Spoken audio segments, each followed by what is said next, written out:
In this video, I'm going to talk a little bit more about building understanding. Because the thing is, when somebody says something, you'll instantly make meaning from what's been said. Your brain is wired that way. It's wired to create a kind of mental model to make sense of what's been said. And it's easy to find yourself reacting off the meaning that you have made, which may not match the meaning that was intended. Things can get lost in translation. In order to communicate in a way that builds connection, what's really important is to have an intention to build understanding, rather than having lots of communication tips and techniques up your sleeve. And you build understanding by being in dialogue. That means seeing each person as an equal partner in the communication exchange.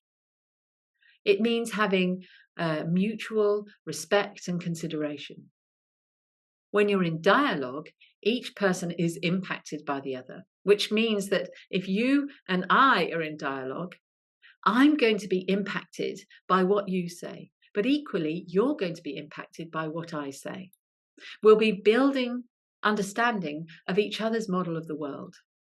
So being in dialogue becomes an opportunity to see the world as others do, rather than taking their feelings as an attack on you. And you may not agree with what the other person says. And it's not about surrendering your viewpoint. So without dialogue, it's really easy for resentment to build, for a sense of hopelessness to build. Dialogue becomes a kind of enlivening energy exchange between two people. And there are some simple guidelines for building understanding through dialogue. First, wipe your feet on that metaphoric welcome mat. Wipe away any desire to fix, to change, to go into rescue. Set aside your assumptions and your suggestions. Assume that the mental model that you hold is going to be different from the other person's. You're going in to listen with the intention of updating the story that you may hold. So it's about getting curious. And you'll be taking it in turns to speak without interruption. So it's like one person speaks, and when they're ready, they come back to the other. And then the other person can gather what's been said. They'll speak, and then when they're ready, come back to the other person. All the while you're building understanding, kind of gathering and building understanding. It's really important that you only speak from the self. You might be saying things like, I believe that, I think that, I feel that. It's really important that you don't speak into the life of the other person.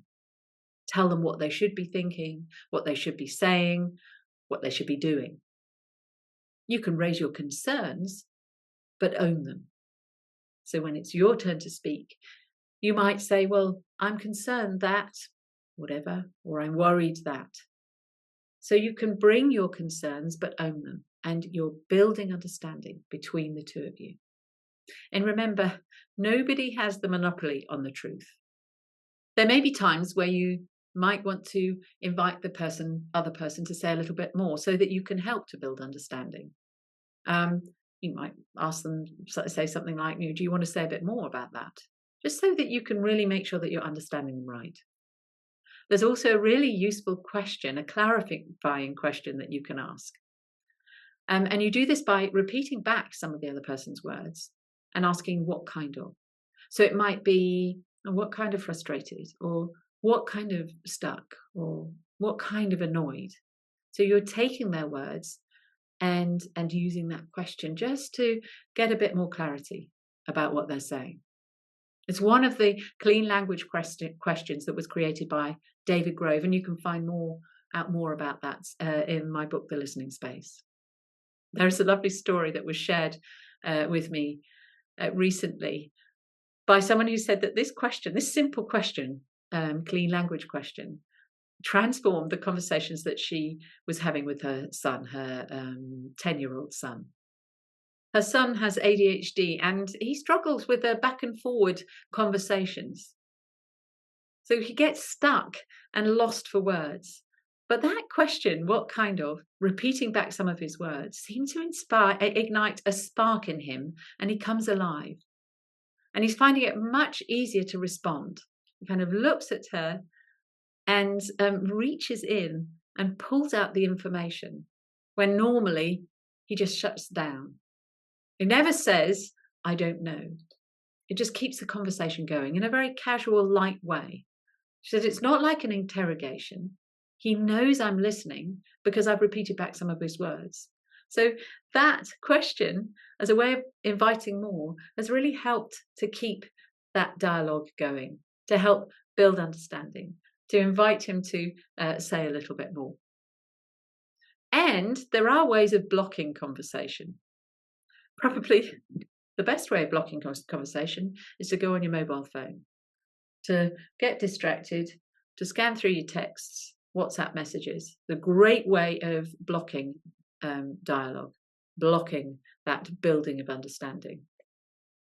Looking away, obviously being distracted, being busy in other tasks.